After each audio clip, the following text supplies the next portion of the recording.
不動産屋さんの階段にようこそ。この世には人の命を引き込む土地があるのか、人がその地をあの世の入り口と考えるのか、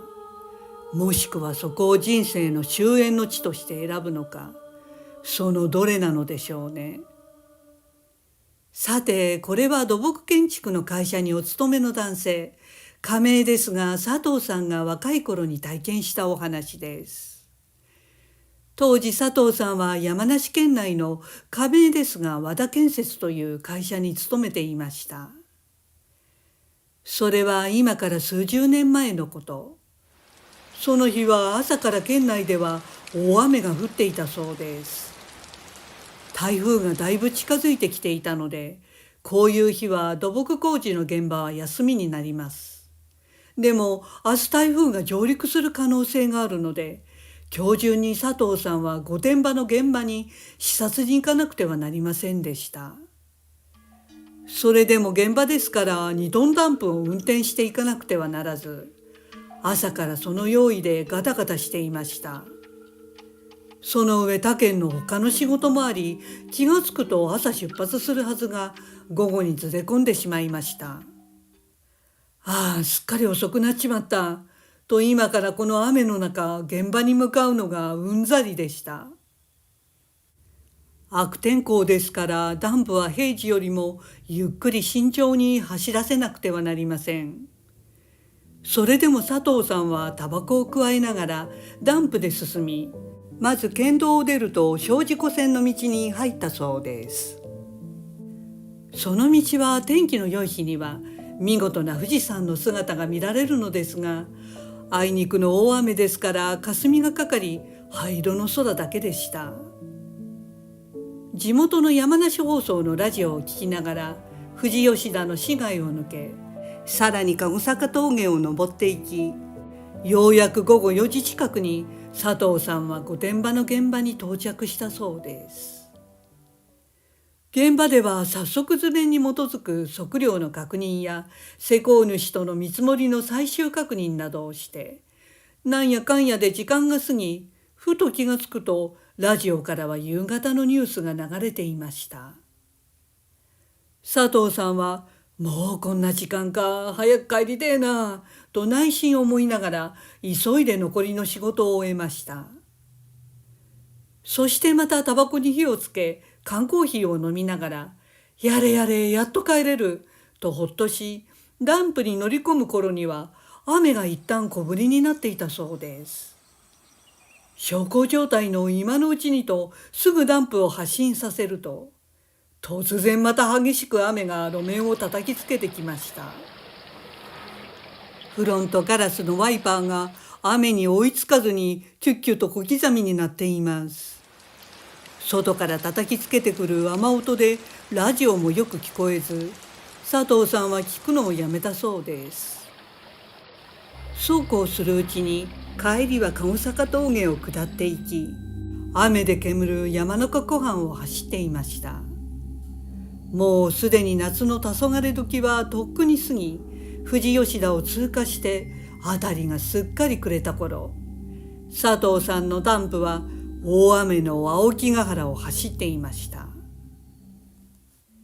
周りは延々と広大な森に覆われ、土砂降りの木々のせいか、いつもよりすべてがどんより暗く感じたそうです。それはまるで異世界に迷い込んだようで、現実感がありませんでした。時々対向車のヘッドライトに照らされて、佐藤さんははっと我に返りました。すると佐藤さんは急にトイレに行きたくなったそうです。御殿場を出るときに少し慌てていたのでトイレを済ませておくのを忘れていた上、今さっき缶コーヒーを飲んだので催してきました。しまった、さっき富士吉田あたりでコンビニに寄ればよかったなと思いましたが、ここはあの青木ヶ原を走る一本道ですからトイレなどはなく、佐藤さんは我慢するしかありませんでした。もう少し走ればコンビニか公衆トイレがあるのではと思いましたが、無情にも左右の道路沿いは暗黒のうっそうとした森が続くばかりでした。その両脇の真っ暗な異世界のような森と現実世界の境にあるガードレールは時折途切れるところがありました。その途切れたところからは樹海の奥につながる真っ暗な道が伸びていたそうです。するとトイレを探している佐藤さんの視界の右端にふと黄色い何かがちらっと見えたように感じました。気のせいだろうと深く考えずにダンプを走らせていると、また道路の右側の森の木々の間にちらっと黄色い何かが目に入りました。おや、まただ、なんだろうとなんとなく妙に感じました。大雨の中ですからあまり脇見をしないようにしていたのですが、佐藤さんは少し気になっていました。しばらくしてもその黄色いチラチラと見える何かは佐藤さんのダンプを追いかけるように右の森の奥から見えていたのです。佐藤さんは、はて、雨風でビニールシートか何かが飛ばされてきてるのかなと思いました。でもその黄色いものは確実に佐藤さんのダンプについてきていたのです。それも樹海の森の木々をかき分けるようにちらちらと並走していたそうです。佐藤さんは、あの動きはどう見ても人間だな、そう思いましたが、でもそんなわけがないとすぐ分かりました。いつもよりはゆっくりでしたが、ダンプのスピードに並走してついてくることは人間技ではありえません。それもこの大雨の樹海の木々の間をかき分けて猛スピードで走るのは不可能です。佐藤さんは冷静になり、やっぱりビニールシートか何かだろうと考えて水しぶきを上げながらダンプを走らせていきました。ところがそう自分に言い聞かせた矢先に、やはり視界の端に黄色い何かがくるくると回るように動いて追いかけてくる様子がはっきり見えたのです。するとそこに対向車が向かってきました。そしてすれ違いざまにヘッドライトにそれが照らされると、その瞬間黄色いものはさっと暗闇の中にかき消えていきました。佐藤さんは、あれ消えたと思ったのですが、なぜかほっとはできず気になったままでした。ただそれよりも長くトイレを我慢していますから、だんだんお腹が痛くなってきたそうです。これはまずいと思った佐藤さんはトイレを探すのを諦めて道路脇の木々に隠れてトイレを済ませようと思いました。その時不思議ですが、佐藤さんはふと、あの黄色い何かが見えないうちに用を済ませようと思ったそうです。心のどこかであの黄色いものの得体が知れないことが怖かったのです。そこでダンプを道の路肩に斜めに突っ込んで止めました。ダンプから降りると外はザーザー降りでしたが、車から少し離れた道路脇で用を足すことにしました。土砂降りで濡れながらですから早くしなくてはなりませんが、そんな時に限ってトイレを我慢していたツケで長く時間がかかりました。辺りはザーザーという雨音だけが聞こえ、暗闇の中にぼんやり森が見えていました。そんなさなか、佐藤さんは突然妙な気配を感じ、はっとして森の茂みに目を向けたそうです。するとあのさっきの黄色い何かが、今度は目の前の樹海の暗闇からくるくると奇妙な動きをしながら佐藤さんの方に向かってきていたのです。あ、また現れた、やばいと佐藤さんは震え上がりました。その動きは確かに人間のようではありましたが、大きく違和感があったのです。その黄色い得体の知れないものが近づいてくるにつれ、佐藤さんは自分の身に危険が迫っている感覚がしました。急いで用を終えると、すぐこの場から離れようと後ずさりしました。車が駐車してある方に向かいながらも、恐怖で佐藤さんの視線はその黄色いものから離せませんでした。すると徐々にその黄色いものの正体が現れてきたそうです。それは真っ黄色の雨がっぱを羽織った男の姿をしていました。その男はついに佐藤さんから5メートルほどしか離れていない足の茂みをかき分けながら目の前に姿を現してきました。その瞬間、佐藤さんに戦慄が走ったそうです。こいつは生きている人間じゃない、そう思いました。頭はすっぽり雨がっぱのフードをかぶっていたのですが、その顔の部分だけが真っ暗でした。まるで顔を黒く塗りつぶされたように見えなかったのです。佐藤さんは足がすくみ、ダンプの運転席によじ登る余裕もなく、とっさに荷台のバールをつかんで雨がっぱの男に向かって身構えたそうです。するとその男は何も動じず、ゆっくりとかぶっていた雨がっぱのフードを外していきました。佐藤さんは驚愕して声も出ませんでした。なぜならその男は顔がなかったのです。こいつ顔がない。いや、顔がないんじゃない。こいつは頭がないんだ。と気がつきました。フードを外した首から上は真っ暗で、周りの森の闇が見えるだけだったのです。恐怖でパニックになった佐藤さんは、バールで応戦するなど愚の骨頂なことに気づき、すぐにダンプの運転席によじ登ったそうです。震える手でエンジンをかけ、急いでバックにギアを入れて、その場から車を出そうとしました。ところがこの大雨でタイヤがスリップし、ゴーゴー音を鳴らすばかりで路肩から出ることができません。佐藤さんは焦って何度もエンジンを吹かしましたが、出られずに悪戦苦闘していると、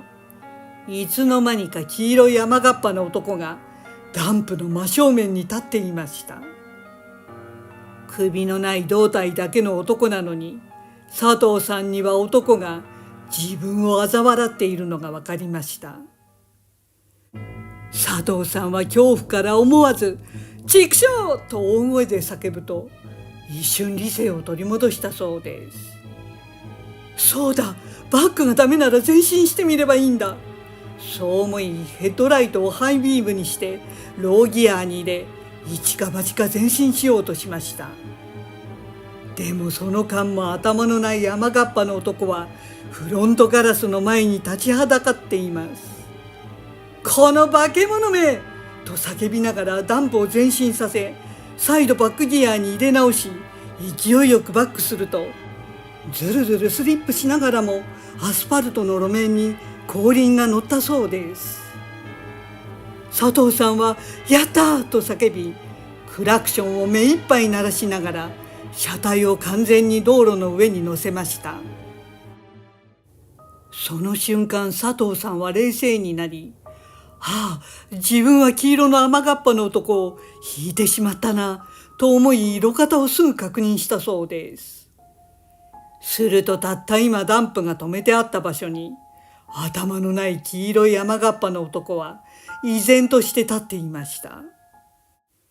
佐藤さんはその後、一目散でその場を走り去ったことは覚えていました。でもどうやって会社に戻ったかは全く記憶がなかったそうです。佐藤さんは会社の同僚たちにこの話をしたのですが、同僚たちは青木ヶ原で命を絶った人の幽霊だったんだろうと言いました。でも佐藤さんは、いや、あれは幽霊じゃなかった。人でもない何かだった。そう答えたということでした。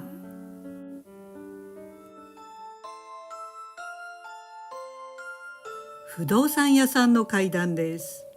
家を解体したら廃材はその捨て場所に持っていきますが、中には事故物件などの曰く付きの家の廃材もありますよね。これは今から少し前、ガソリンスタンドに週末だけバイトで働いていた鶴見さんが顧客から聞いた不思議なお話です。その日、常連の解体業者のダンプカーが軽油を給油しにスタンドに入ってきたそうです。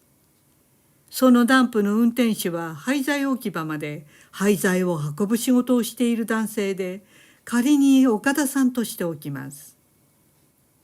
その岡田さんがスタンドに入ると、そこには知り合いの土建業者の和田さんも来ていたので、2人は挨拶がてらこんな会話を始めたそうです。なあ和田さん、あの町外れの廃材置き場行ったことあるか？岡田さんがそう聞くと、土建屋の和田さんは、いや、なんで？軽工業さんの廃材や残土を捨てる場所なんか知らないよ、と笑っていたそうです。さて、その岡田さんの勤める軽工業は、今問題になっている限界集落などの過疎地の廃屋や空き家の解体を専門に行っていました。それは何年も前に時が止まったような崩れた土壁の家を取り壊す作業だったそうです。さて、2人はさらに自販機の前で話を続けたので、スタンドのマネージャーも鶴見さんも手は休めずにその話の聞き手に加わったそうです。そして岡田さんはその町外れの廃材置き場で起きた話をし始めました。和田さんよ、A 市の B 地区にかなり昔に廃屋になった空き家があったんだよ。そう始まり、岡田さんがいつものようにダンプでその廃屋の廃材を町外れの廃材置き場に運んだということでした。その廃材置き場の広場では、作業員が解体の重機でトラックの荷台から廃材を取り出し、ホースで水をかけながら一箇所に集めていたそうです。そこには他の地区からも運ばれてきた廃材が山になっていたそうで、同じ種類の廃材同士でひとまとめにしてから粉砕し処分するため、重機で分別もしていました。特にその重機のアームの方向には廃材が一段とうず高く積まれていて、そこはとても危険な場所でもありました。そんな中、作業員がアームを操作しながらその危険な廃材の山に目を向けた時でした。作業員はあっと思ったそうです。なんとその危険な廃材の山のところに一人の年老いた男性がいたのです。誰かいるぞと叫ぶと、他の作業員たちにもその老人が見えたそうで、誰なんだということになりました。最初みんな同じ解体業者の人かと思ったそうです。すると突然、あ、危ないと誰かが大声で叫びました。それと同時にガサッという大きな音がして、重機で掴んでいた材木がその老人の上に落下しました。その瞬間、うわーという悲鳴が響き渡ったそうです。それは不運にもその時もう一人その老人と同じところで立ちカンナで細かい端材を集める作業をしていた人がいて、今落ちてきた材木の下敷きになってしまいました。その人はこの作業員の中で一番の古参の C さんという人でした。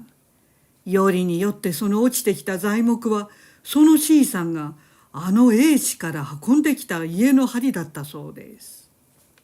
その場の全員が慌てて C さんを助けようとし、同時に老人が無事かどうか探したそうです。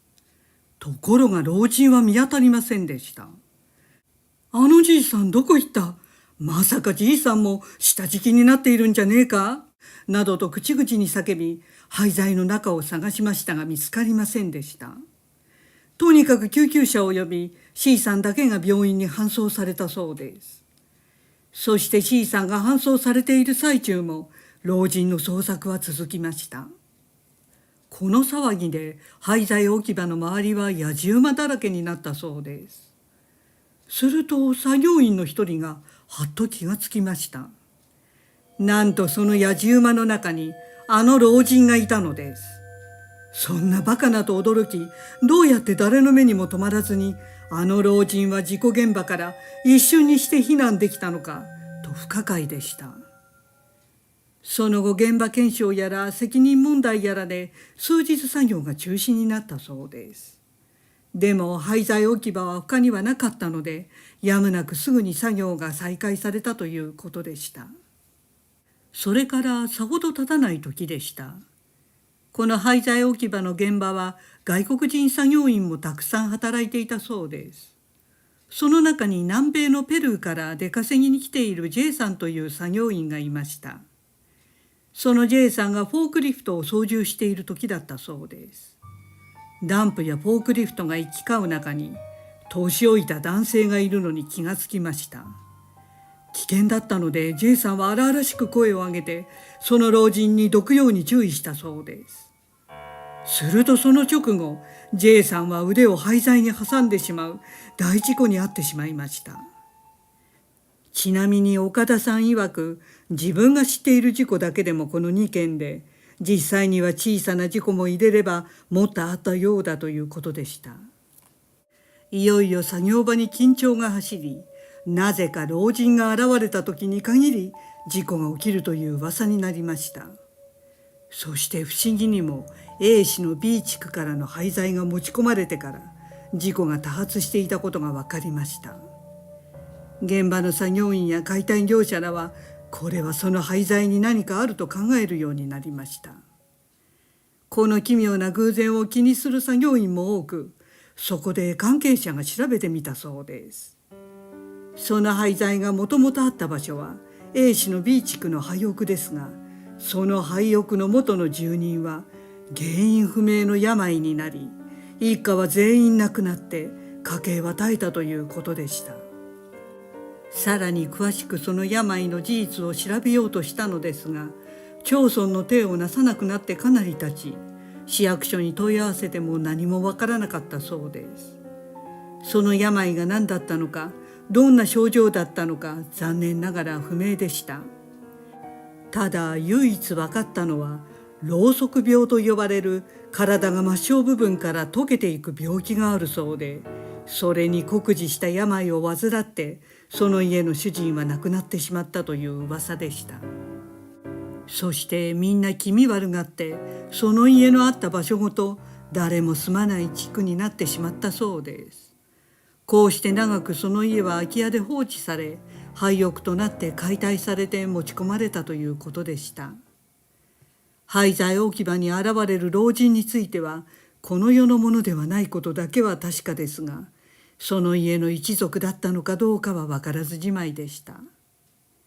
やはり事故物件だけでなく、それを解体した廃材置き場でもおかしな声や人物の目撃談はあると聞きます。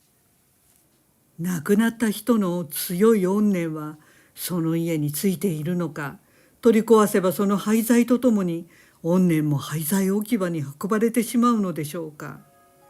その廃材再利用したらどうなるんでしょうね。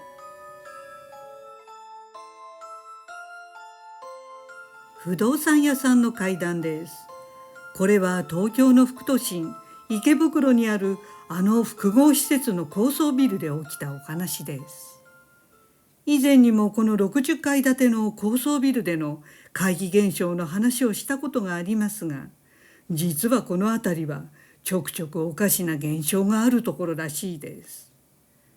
このお話をくださった上野さんは、当時その高層ビルを含む複合施設の管理を一手に引き受けているビル管理会社に就職したばかりでした。上野さんはその日本一高いオフィス棟の総合防災センターで警備の仕事に就いていたそうです。仕事内容の一つは24時間ビルやショッピングセンターなどの監視カメラを通して館内の人の流れをチェックすることでした。というのもこの総合施設では完成当時から飛び降りが非常に多かったからでした。高層のオフィス棟からの飛び降りも最初の3年目ぐらいまではあったそうで、また併設されているショッピングセンターは地上4階建てでしたが、その真ん中の吹き抜けから噴水広場めがけてダイブする人も後を絶たなかったそうです。さて、その高層オフィスビルの48階には大手の私鉄系の不動産会社が入っていました。ショッピングセンターが閉まる時間後も、その不動産会社ではいつも誰かが残業でオフィスに残っていたそうです。上野さんの警備の仕事は監視カメラだけではなく、実際にオフィス棟の夜間巡回を行っていました。高いビルですから最上階の展望台を除いて10階ごとに区切り、2人1組で各フロアの施錠や火器点検をしていたそうです。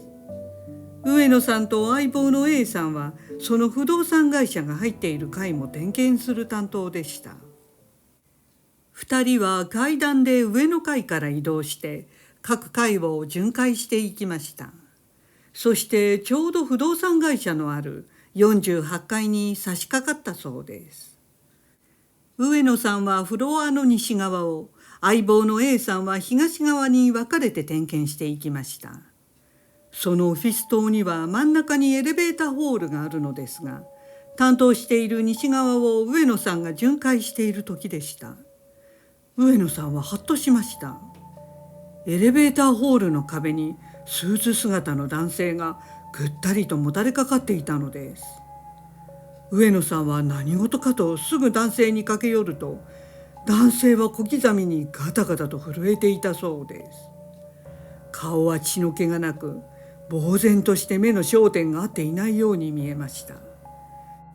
上野さんはすぐに相棒の東側にいる A さんを大声で呼んだそうです。おう、どうしたと大柄な A さんが駆けつけ、これは自分たちでは手に負えない状況だと判断し、直ちに1階の防災センターに応援要請を仰いだということでした。間もなく別の本部待機の隊員が上がってきて、動けなくなった男性を抱えるようにエレベーターに乗せて連れて行きました。あの男性に何が起きたのか上野さんは気になりましたが、そのまま A さんと点検を続行したそうです。その間、男性のいた48階は別の隊員が調べたのですが、オフィスからはいつもの東京の夜景が見え、男性が残業していた部屋の机の上には電話と書類が置いてあるだけで何の異常も見られなかったということでした。上野さんは後で男性を救助した隊員たちから聞いたのですが、エレベーターが1階に到着するや否や、男性はへたり込んでしまい失禁してしまったのだそうです。それを見て隊員たちは男性がよほど恐ろしい衝撃を受けたのだと感じました。上野さんらが防災センターに戻ると、男性はソファーで毛布をかぶりブルブルと震えて泣いていました。班長がコーヒーを入れて落ち着くように言うと、我に返った男性は少しずつ何があったのか話し始めました。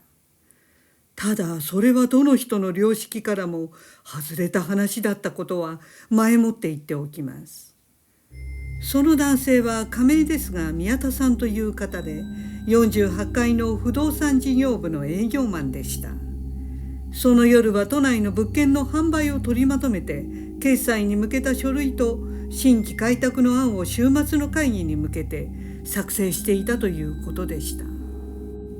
フロアには宮田さん以外誰も残っていなかったので、当時流行りのスポーツウォークマンにスピーカーをセットして音楽を聴きながら仕事をしていました。そして小腹が空いていたのでサンドイッチにコーヒーを飲みながら書類を作っていたそうです。するとふと宮田さんの目の前で何かが動いた感じがしました。はっとして顔を上げると、一瞬自分の目を疑い混乱したそうです。正面には都会の夜景が見渡せる窓があるのですが、その窓に向かって外から男性が歩いてきていたのです。窓の外にはまるで床が存在するかのように、丸刈りの古い背広を着た男性がこちらに近づいてきました。驚愕した宮田さんは全身が凍りついたようになり、男性を凝視したそうです。次の瞬間、ドーンという窓を外からまるでドラを叩きつけたような衝撃音がしました。するとオフィスの窓すべてがその音に共鳴するように揺れていたそうです。それはその男性が窓に激突した音で、そのまま窓の外側から両手を広げて張り付き、地上170メーターの空中に浮いていたのです。宮田さんは自分の理解を超えた光景を目の当たりにし、思考が停止したようになっていました。そしてその男は体をバタバタと動かしながら、広げた両手を再び窓にドーンと打ちつけました。するとその衝撃音を合図にしたかのように、今度は首だけの男が2人、背広の男の両脇から現れ、窓の外からガラスにのめり込んで、溶け込むようにニューッとオフィスの中に入ってきたというのです。こいつらは何なんだ、人間じゃない。宮田さんは恐怖が頂点になりました。すると宮田さんの考えを読んだかのように、窓に張り付く背広の男は消滅していったそうです。そして2つの男の首は部屋の中を緑色に発光しながらぐるぐると浮遊していました。この異様な光景に驚愕しながら宮田さんは本能的に身を守ろうととっさに机の下に潜り、首たちの動向を見ていたそうです。するとその2つの首は浮遊しながら何かブツブツと話しているのが分かりました。宮田さんはここから何とか逃げなくてはとそれだけを考えていました。宮田さんの位置から廊下まで10メーターです。どうやって首たちの隙を見て廊下に逃げ出すか考えているうちに、なぜかこんな切羽詰まった状況なのにふと思い出したことがありました。この不動産会社のあるオフィス棟は元は拘置所だったのです。都市計画という名目で当時の日本一の高層ビルに生まれ変わったのです。この怪奇現象は拘置所と何かしら関係あるのではと宮田さんは思いましたが、すぐにそんなことどうでもいい、ここから早く脱出しなくてはと我に返りました。するとどうやら宮田さんが何かを考えると首たちに感づかれるのか、宮田さんの居場所が分かったようで、緑色に光る首たちはブツブツ言いながらこっちに近づいてきました。その時宮田さんはすぐそばに足に車がついているキャスター付きの椅子が何台か目につきました。そこで宮田さんは一番近くの椅子を蹴飛ばして、首たちがそれに気を取られている最中に横に転がりながら廊下のそばまで移動しました。こんな時にまたどうでもいいことなのですが、ウォークマンから中森明菜の曲が流れているなと宮田さんは思わず考えてしまったそうです。するとまた首たちは宮田さんが考えたことに気づき、薄暗がりから明るい宮田さんがいる照明の下に出てきました。そしてその時宮田さんは首たちの顔をはっきり見たそうです。それらは初老の男性たちで、どこにでもいるような普通の人間の顔でした。ただ首から下がなかったということなのです。宮田さんはさらに転がって廊下に移動し、東側の非常階段の方に向かう長い廊下に飛び込んだそうです。そこには業務用エレベーターがあったのですが、32階で夜間の搬入のためボタンを連打しても上には来ませんでした。首たちは廊下を行ったり来たり相変わらずブツブツ言いながら宮田さんを探しています。もうダメだ、首たちに見つかってしまう。そうだ、階段だとっさに判断した宮田さんは急いで非常階段に続く非常口のドアを開けました。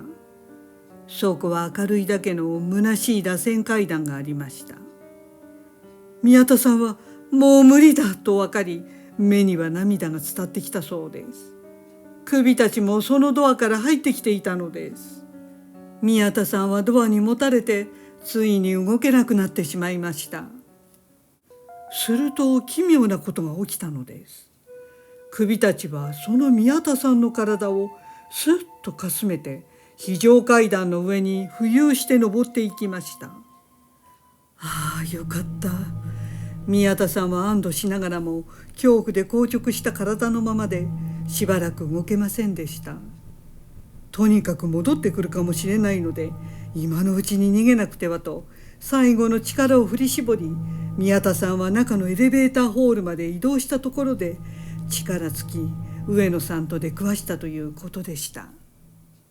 さて、日頃心霊現象などを信じていない人はこんな話を誰が信じる、誰が真剣に取るかと思いますが、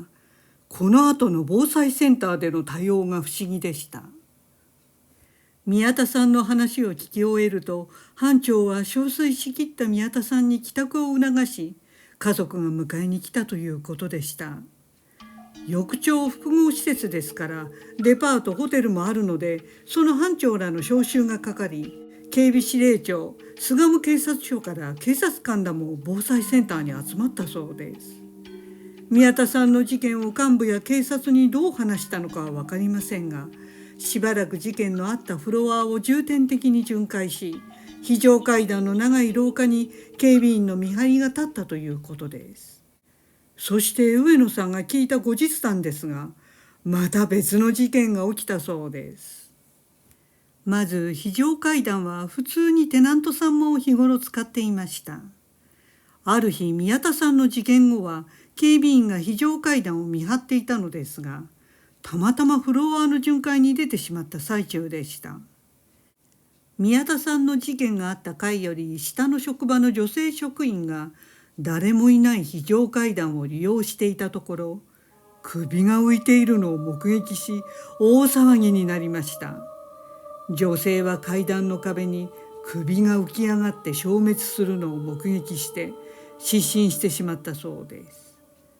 そういうわけで防災センターの人たちが宮田さんの話をただの幻覚妄想と捉えなかったのは、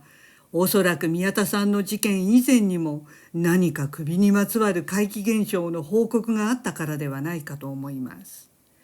最初は半信半疑でもたくさんの報告が入ればさすがに真剣に取り合うことになったのかもしれません。生首の怪談はよく聞きますが、今でも大都会池袋のど真ん中で目撃談はあるそうです。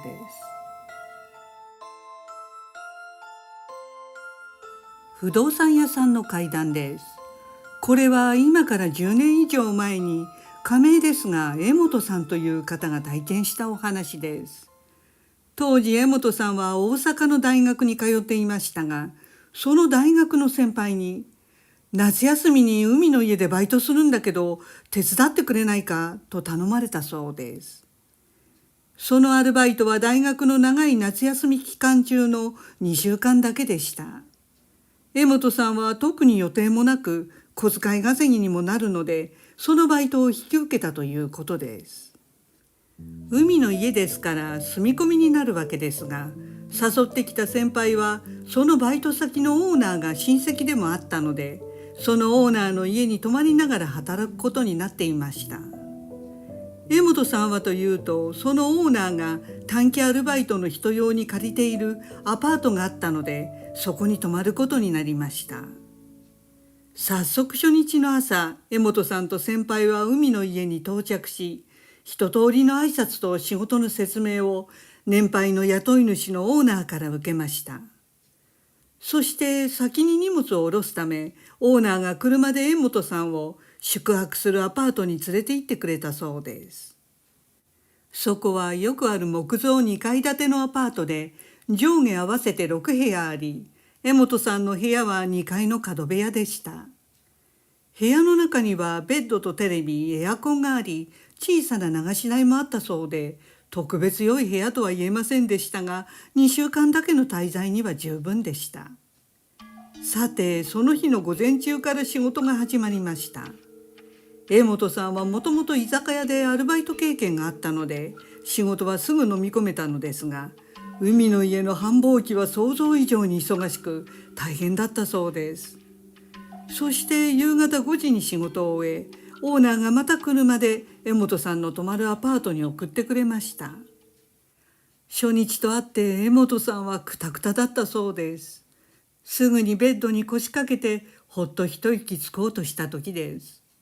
突然空でゴロゴロゴロゴロっと雷が鳴り始めました。するとザーッと雨音が聞こえてきたそうです。江本さんは夕立かと思いました。それは夕立特有のすごい勢いで雨が地面に打ちつけられる音でした。するとその激しい雨音と同時に誰かがと夕立に慌ててはしゃぐような男性の声も聞こえてきたそうです。江本さんはこんなすごい雨じゃ思わず笑いたくもなるよなと外で雨に打たれている誰かさんを少し気の毒に思いました。そして江本さんは早く休みたかったのでシャワーを浴びて夕食を済ませ、明日もあるのでその夜はすぐにベッドに入りぐっすり眠ったそうです。さて次の日の朝でした。今日は昼過ぎからの出勤だったので、それまで江本さんは部屋でゆっくりベッドの上でゴロゴロと過ごしていました。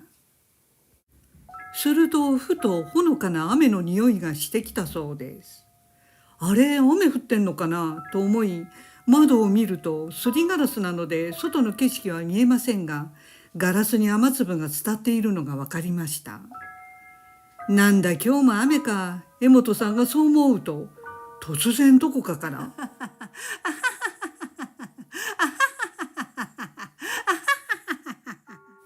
と誰かが高笑いをしているのが聞こえてきたそうです。あれ、また誰かが笑っているがと思ったのですが、その笑い声が昨日の夕立に降られて笑っていた人の笑い声によく似ていたのです。江本さんはまさか同じ人が笑ってんじゃないよな。そう思うとアパートの窓を開けて外の様子を見たそうです。するとそこには誰もいないのがすぐ分かりました。というのも窓の外はアパートの敷地に並行して蓋がしてある大きな側溝があり、その側溝に並行して道路が走っていました。その道路の向こう側、つまり道路を挟んだアパートの向かい側は広い空き地で、その空き地の左隣はもう一つの太い道路と接していて、右隣は別のアパートが建っていました。ですから見晴らしがよく一子一人いないことはすぐ分かったそうです。でもその笑い声はまだ続いていました。笑い声は聞こえるのに人影はない。それで江本さんはすぐ気がつきました。このアパートからだ。自分の部屋の隣から聞こえてるんだ。そう思い江本さんは角部屋ですから声のボリュームから一番可能性があるのはこの同じ2階の隣の部屋しかないと思いました。結構大きな高笑いだったので江本さんは気になりましたが、たったの2週間しか済まないのだから文句を言うこともないか、そう思い我慢することにしました。江本さんはそこでテレビをつけて気を紛らわそうとしたのですが、テレビの音に混じって隣人の笑い声は止まることなく聞こえてきました。それも同じ調子でずっと笑っているのです。何人かの人が時々盛り上がって笑っているのではなく、一人の人がただ笑い続けていたので、江本さんもだんだん鬱陶しく感じてきました。とうとう我慢できなくなった江本さんは少し時間は早かったのですが、バイト先で時間を潰そうと考え出かける準備をしました。そして江本さんが部屋を出て鍵をかけようとした時でした。同時に隣の部屋のドアも開いたのです。どうやら隣の部屋の住人もちょうど出かけるところだったようです。隣の人だと江本さんはハッとして思わず見たそうです。その隣人は中年の男性で自分の部屋の鍵をかけていました。でもあの笑い声は中からずっと聞こえていたそうです。その時江本さんは、笑い声はこの男性じゃなくこの部屋に遊びに来ている人の声なのかなと思いました。でも江本さんは、あれ待てよ、でも中に誰かがいるなら部屋に鍵をかけて出かけるかなと少し妙に思いました。するとその隣の男性は江本さんが何を考えていたか分かったようで、江本さんとすれ違いざまにぼそっと「なれるよ」と言って立ち去ったそうです。江本さんはぎょっとして「それどういう意味だ?」と気になりました。さてバイト先に早く着いた江本さんは休憩室で時間を潰していたそうです。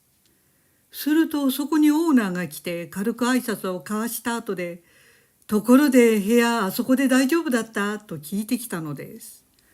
そこで江本さんは「はい大丈夫です。ただ隣の人がたまたま騒がしい友人を連れてきてるみたいで、まあそのうち帰ると思います。連日だときついですが」と正直に話したそうです。するとオーナーは少し驚いたような表情を浮かべて「へえ、江本君は聞こえる人なんだ」と言いました。そして「あの部屋はね、事故物件じゃないんだけど、貸してあげた人の中にたまに笑い声がうるさいっていう人がいるんだよ。なんか雨が降っている時に笑うって話だよ」そう言ったのです。江本さんはびっくりしてとだけ言って言葉が出なかったそうです。江本さんは隣が騒がしいとは言いましたが、笑い声とは言っていない上、雨のことも話していませんでした。オーナー曰くその怪現象も人によるとのことで、聞こえる人、聞こえない人がいるので、とりあえず貸しているということでした。ただ笑い声が聞こえるだけで他におかしなことはないということでした。でももし怖いなら自分の家に狭いけれどもう一部屋あるからそこに移ってきてもいいとまで言ってくれたそうです。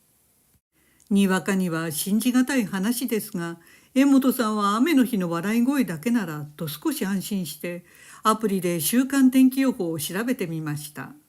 するとおおむね1週間はずっと晴れの予想だったのでオーナーの家に移ることはしませんでした。でも内心余計なことを聞いてしまったなと思っていました。さてその日のバイトが終わる夕刻には雨も止んでいたので江本さんが部屋に戻るとなるほど笑い声は聞こえませんでした。ああよかったとほっとした江本さんは遅めの夕食を済ませてベッドに入りました。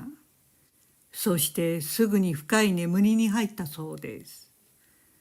どれくらい寝ていたのか、それは深夜をだいぶ回っていました。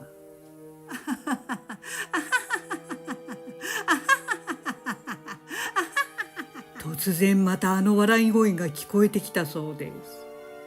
江本さんはその声にぞっとして目が覚めてしまいました。まさか雨が降っているのか、勘弁してくれと思い窓を開けて寝ていたので外を見ると案の定雨が降っていました。その雨音とともにあの笑い声がずっと響き渡っています。笑い声が怪奇現象だと分かった今、江本さんは背筋がゾクッとしました。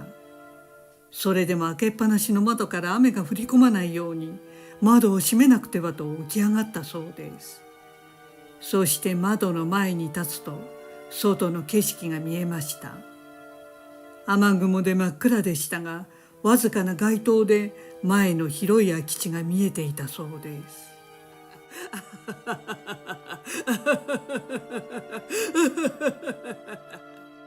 するとあの高笑いはだんだん狂ったような響きに感じてきました。怖くなった江本さんがすぐに窓を閉めなくてはとサッシに手をかけた時でした。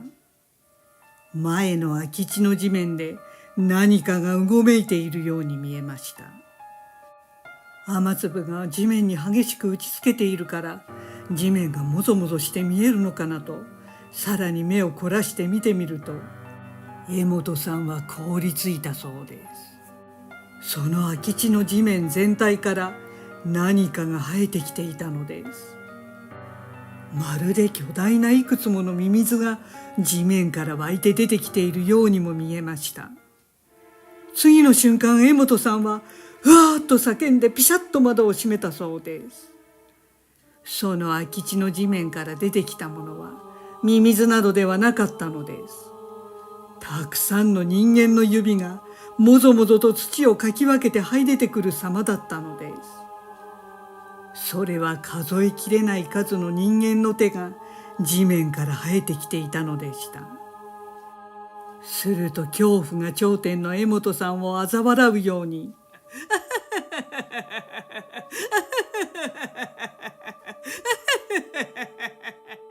という高笑いがずっと聞こえていました。結局その夜は雨が止むまで江本さんは一睡もできずに耐えていました。そして次の朝、真っ先にオーナーに相談してアパートから彼の家に移らせてもらったそうです。あの笑い声と地面から這い出る無数の手はどんな関係があるのか分かりませんが、江本さんはいまだにあの笑い声が耳について離れないということでした。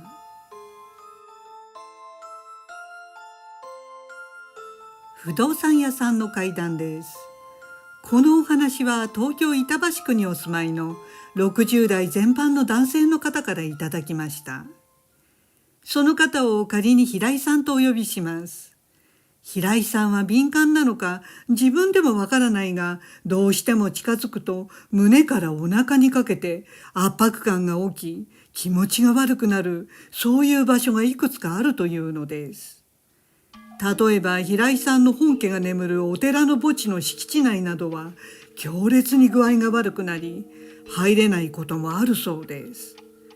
すぐに離れて一定の距離を置くと治るということでした。さて、そんな特殊な体質の平井さんでしたが、ある日小学校低学年の孫娘さんを東京タワーに連れて行きました。地下鉄都営三田線の御成門駅で降りると、東京タワーが港区の洗練された通りの真ん中に大きくそびえ立っていました。孫娘さんは初めての東京タワーだったので、大喜びでタワーに向かって歩いていました。早速東京タワーの施設内や展望台などで孫娘さんを遊ばせていたのですが、平井さんは何か妙な違和感がかすかにしました。高所恐怖症の平井さんでしたから、そのせいかななどと思ったのですが、直感的にあまり長居はしない方が良い気がしました。そこで時間を見るとすでに午後の4時近くになっていたので、今から東京タワーを出てその周辺の公園で孫娘さんを軽く遊ばせようと考えました。そこで平井さんと孫娘さんはタワーの敷地から出て隣接する増上寺の方角にある公園に向かって歩き出しました。すると平井さんはさっきから感じていた違和感が逆に強くなっていくのが分かりました。そしてああそうかと気がつきました。違和感の正体が分かったそうです。この東京タワーにほぼ隣接する増上寺には1000体以上の水子地蔵があったのです。ですから増上寺に近づくにつれて胸やお腹の強烈な圧迫感がしてきました。平井さんは心の中でそれらの水子の霊たちに、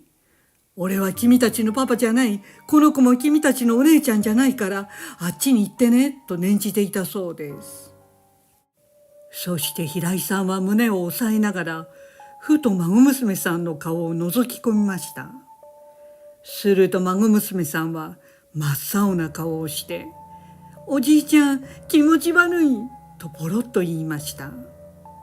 それを聞いて平井さんは慌てて水子地蔵のある場所を通り過ぎ、孫娘さんをその先にある公園まで連れて行きました。そこまで距離を取れば平井さんはだいぶ良くなっていたのですが、孫娘さんは相変わらず具合が悪そうでした。コンビニに寄ってイートインで何か食べさせようとしましたが、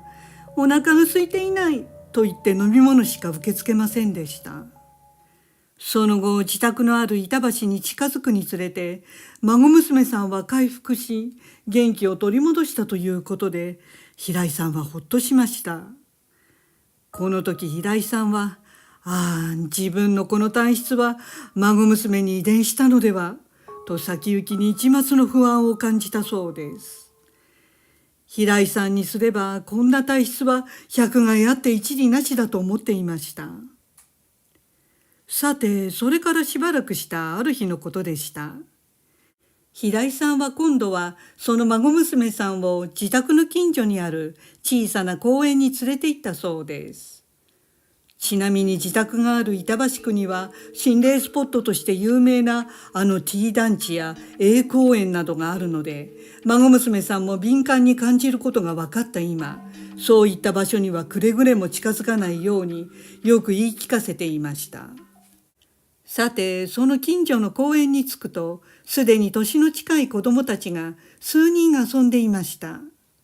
そこで孫娘さんはブランコが好きだったので、平井さんは早速乗せてあげたそうです。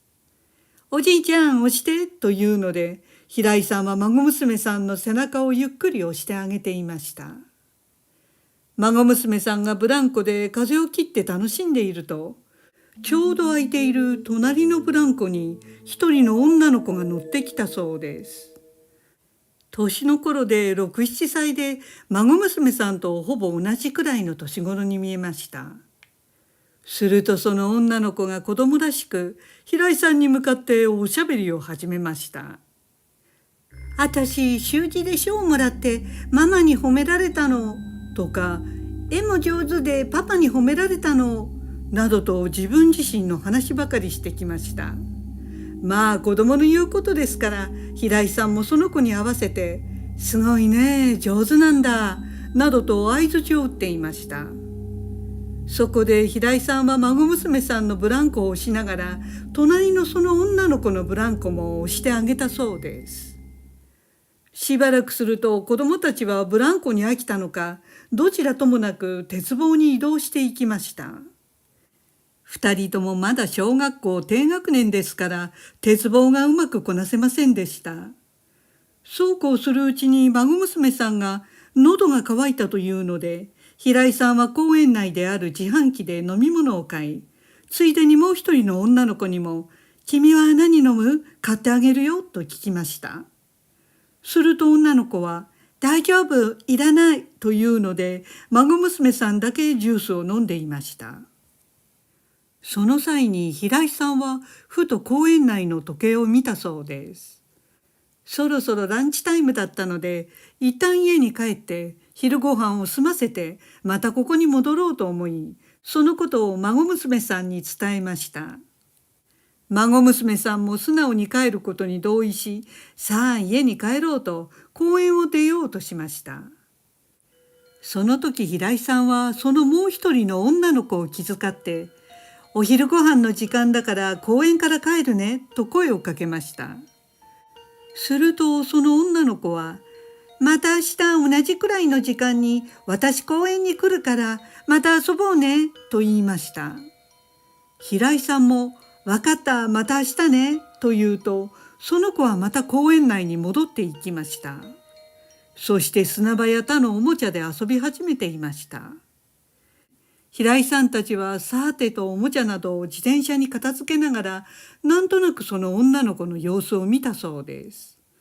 するとなぜか公園にいる他の子供たちと話もせず、他の子供たちもその子を無視したままでした。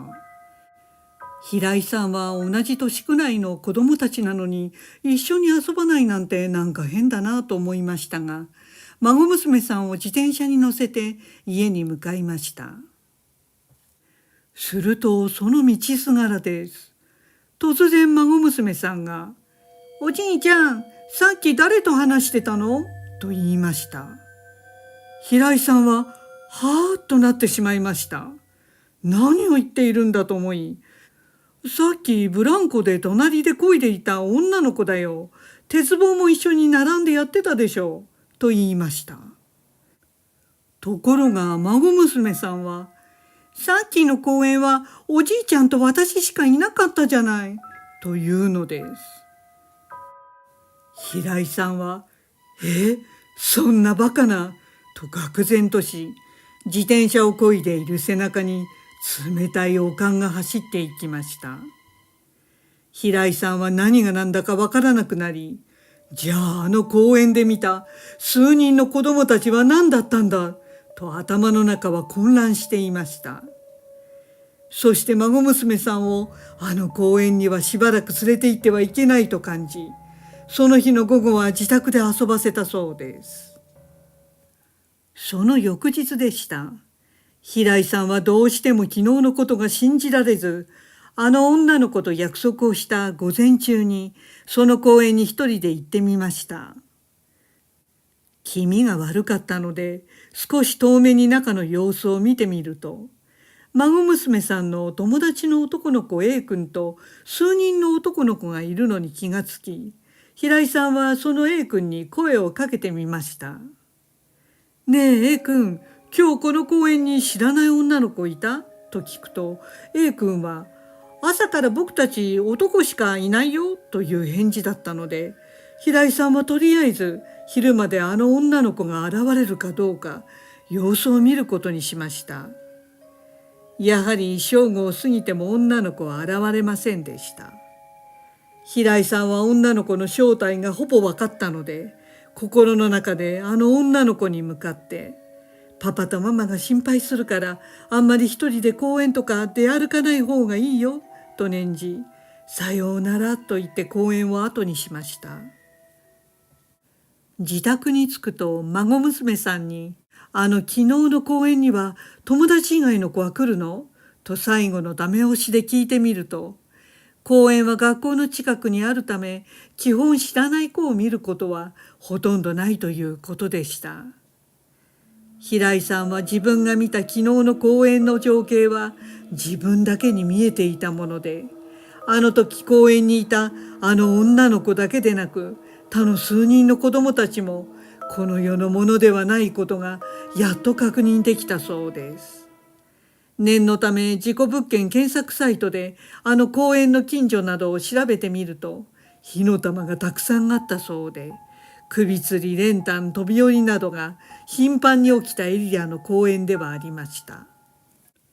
ただ一つ安心したのは、孫娘さんには平井さんに見えていたものが見えなかったので、自分の特殊な体質は少しだけ受け継いでいるようで、孫娘さんが大人になる頃にはそれはなくなっているだろうと思ったそうです。ご視聴ありがとうございました。よろしければチャンネル登録といいねボタンをお願いします。